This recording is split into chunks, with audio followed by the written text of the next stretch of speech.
अस्सलामुअलैकुम। Welcome to एमरात। दोस्तों, आज हम बात करने जा रहे हैं पाकिस्तान एयरफोर्स की एक डेजलिंग एंट्री जो कि royal international air tattoo air show में हुई है यूके में। और यहाँ पाकिस्तान एयरफोर्स ने बहुत ही ज़्यादा दिलचस्प चीज़ें रिवील की हैं। इसके साथ साथ GF-17 ने एक इंटरनेशनल लेवल का रिकॉर्ड भी सेट किया है। और वो रिकॉर्ड है क्या, और इसी कॉन्टेक्स्ट में हम सीरिया की करंट सिचुएशन को भी समझेंगे कि जहाँ इसराइल ने अब शाम पर अटैक करना शुरू कर दिया है और शाम के अंदर एक नई खाना जंगी का आगाज़ हो गया है। दोस्तों, मैं सबसे पहले आपको पाकिस्तान एयरफोर्स के बारे में बताता चलूँ तो 16 जून को पाकिस्तान एयरफोर्स के एक स्पेशल लिवरी के साथ इक्विप्ड GF-17, ये जिन पर एक स्पेशलाइज्ड पेंट किया गया था, पेंट स्कीम उन पर अप्लाई की गई थी, वो यूके में लैंड करते हैं।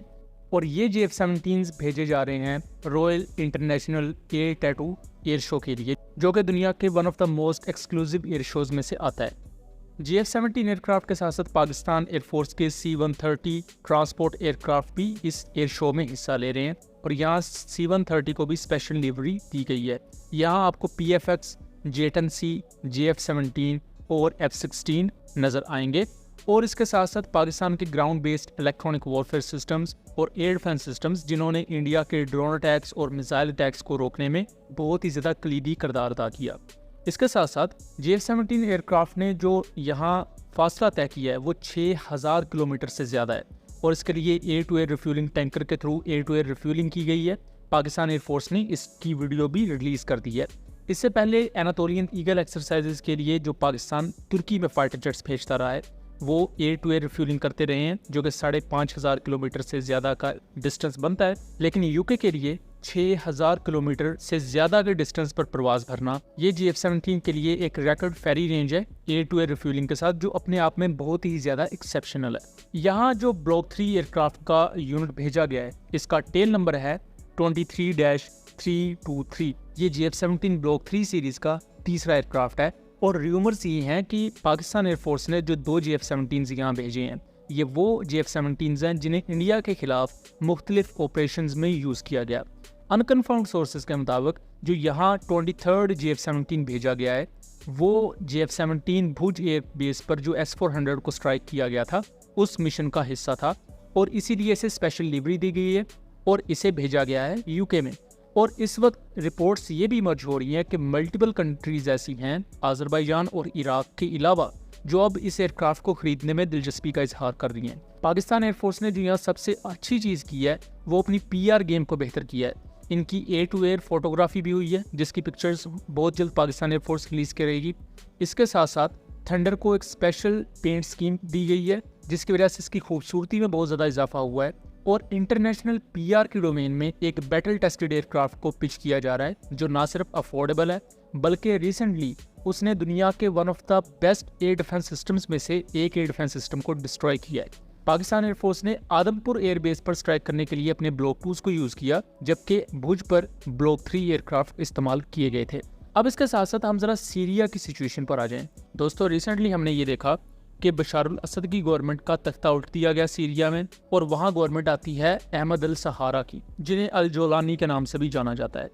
अब उनकी गवर्नमेंट के आने के बाद सीरिया में एक नई हुकूमत आ जाती है, अरब नेशंस के साथ ताल्लुकात भी अच्छे हो जाते हैं, और हरकतुल तहरीरुश शाम, जिसे HTS कहा जाता है, उसे अमेरिका की तरफ से दहशतगर्द तंजीमों की लिस्ट में से भी निकाल दिया जाता है। और दूसरी तरफ ये भी बातें चलती हैं कि वो इसराइल के साथ भी ताल्लुकात को बेहतर करेंगे, लेकिन जो उनका गज़ा पर और बाकी मामलात पर स्टैंड है, वो अपनी जगह कायम रहेगा। इसी दौरान शाम में एक और खाना जंगी शुरू हो चुकी है। शाम के जनूबी एरिया में स्वेदा का गवर्नरेट या सूबा है, वहाँ दरूज कम्युनिटी दोस्तों रहती है। दरूज कम्युनिटी शाम की टोटल पॉपुलेशन का अराउंड 5% हिस्सा है। और इनके जो लीडर्स हैं, उनकी तरफ से ये ऐलान होता है कि वो अहमद अल सहारा की, यानी कि सीरिया की सेंट्रल गवर्नमेंट को नहीं मानेंगे, इनकार कर देते हैं। और उनका पॉइंट ये था कि दरूज कम्युनिटी को प्रॉपर रिप्रेजेंटेशन नहीं दी जा रही सेंट्रल गवर्नमेंट में, और सेंट्रल गवर्नमेंट अपने कवानीन हम पर थोप रही है। इसी के साथ साथ दरूज कम्युनिटी के कुछ लीडर्स की तरफ से ये भी बात की जाती है कि वो सीरिया के खिलाफ इसराइल की इत्तेहादी बनना पसंद करेंगे। और इसी कॉन्टेक्स्ट में एक वीडियो भी काफ़ी वायरल होती है, जहां दरूज फाइटर्स इजरायली परचम लहरा रहे हैं। उसके बाद सीरियन फोर्सेस दरूज में दाखिल होती हैं और अल्टीमेटली दरूज फोर्सेस को शिकस्त होती है और एक सेटलमेंट की तरफ मामला जाते हैं।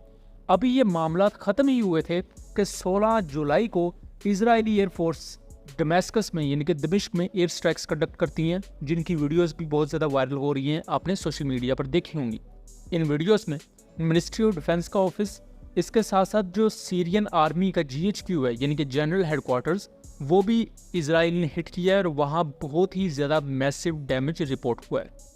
इस वक्त ये सिचुएशन जो ऑनगोइंग है, बहुत से लोग ये क्लेम कर रहे हैं कि द्रूज मिलिटेंट्स ने इजराइल को अपनी मदद के लिए बुलाया, जबकि जो द्रूज के मल्टीपल लीडर्स हैं वो इस बात पर इजराइल से नाखुश हैं कि हमारा इनके साथ कोई ताल्लुक नहीं है, और इजराइल ने ये जो भी कार्रवाई की है सीरिया के खिलाफ वो उन्होंने अपनी इंटेंशंस के बेस पर की है।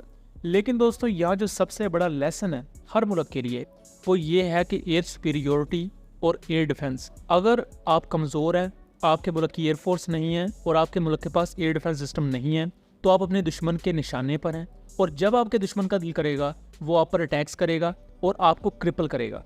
सेम यही काम जो इसराइल ने ईरान के साथ किया, लेकिन ईरान ने जब उसके जवाबी कार्रवाई में मिसाइल्स मारने शुरू किए तो इसराइल साथ ही बैकफुट पर भी आ गया, लेकिन ईरान को भी अच्छा खासा डैमेज उन्होंने पहुंचाया। सीरिया के पास ना तो मिसाइल्स हैं खास, ना उनके पास एयरफोर्स, ना ही एयर डिफेंस सिस्टम, तो वो एक कंप्लीट सिटिंग डक हैं जो अपने ही मुल्क में खाना जन्नियों का भी शिकार है। और दूसरी तरफ इसराइल को तो एक मौका चाहिए था उन पर बीमारी करने का, तो इसराइल वो काम कर रहा है। पाकिस्तान जैसे कंट्रीज़ और दूसरे जो मुस्लिम कंट्रीज़ हैं जैसा कि तुर्किया है, और इसके अलावा बाकी कंट्रीज़ की भी अगर ओवरऑल बात करें तो एयरफोर्स, एयर पावर और एयर डिफेंस सिस्टम, इनकी अहमियत बहुत ज़्यादा है। अगर पाकिस्तान हिंदुस्तान के इतने बड़े हमले से बच गया, क्योंकि ऑपरेशन सिंदूर में अभी इन्होंने कुछ शहरों पर अटैक किया था और इसके पीछे जो 72 एयरक्राफ्ट आ रहे थे उन्होंने भी अटैक करना था।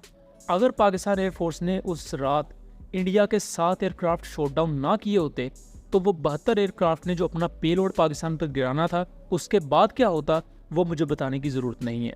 इसके बाद इंडिया ने पाकिस्तान की मल्टीपल बेसिस पर कई मिसाइल्स फायर किए, लेकिन उनमें से भी 80% से भी ज़्यादा मिसाइल्स को रोकने वाला पाकिस्तान का एयर डिफेंस सिस्टम, जिसने पाकिस्तान को एक बड़ी यकीनी तबाही से बचाया। उसके बावजूद भी बहुत लिमिटेड डैमेज पाकिस्तान की कुछ साइट्स पर हुआ, लेकिन पाकिस्तान ने फिर उसकी जवाबी कार्रवाई में जो किया उसको इवन CNN और इंटरनेशनल मीडिया साइट्स ने भी रिकग्नाइज किया, और पाकिस्तान की सोवरेनिटी, डिग्निटी और मिलिट्री माइट का बोलबाला पूरी दुनिया में हुआ। सो दोस्तों, ये था एक एनालिसिस। उम्मीद करता हूँ चीज़ें क्लियर रही होंगी। वीडियो पसंद आई हो तो इसे ज़्यादा से ज़्यादा शेयर कीजिएगा, ताकि इस तरह की मज़ीद इन्फॉर्मेटिव वीडियोस हम आपके लिए लेकर आ सकें। मिलेंगे अगली वीडियो में, तब तक के लिए अल्लाह हाफिज़।